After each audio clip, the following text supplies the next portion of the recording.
Keijeh ahie THISAN chu ka chonset lunglhai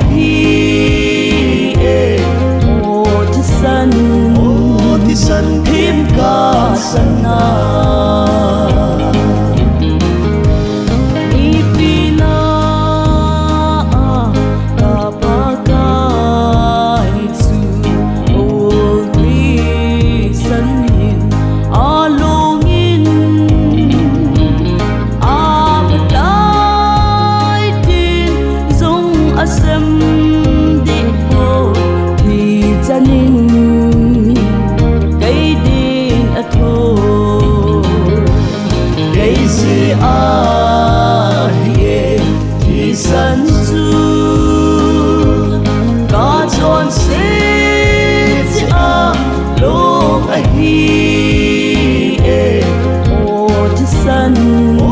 THISAN thêm ka sana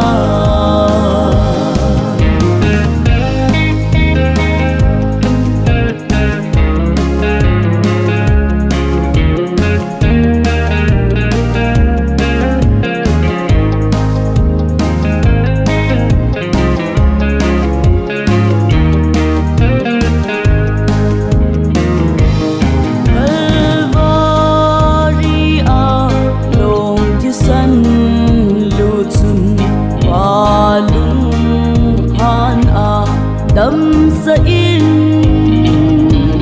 Tonsot kain vankot eihon pe Thichan Christa THISAN Keijeh ahie THISAN chu ka chonset lunglhai THISAN thêm ka sana ka seichim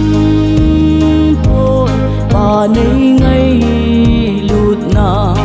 Aloupi nei chu na chim mo in oi tangi na thuha ka hin kho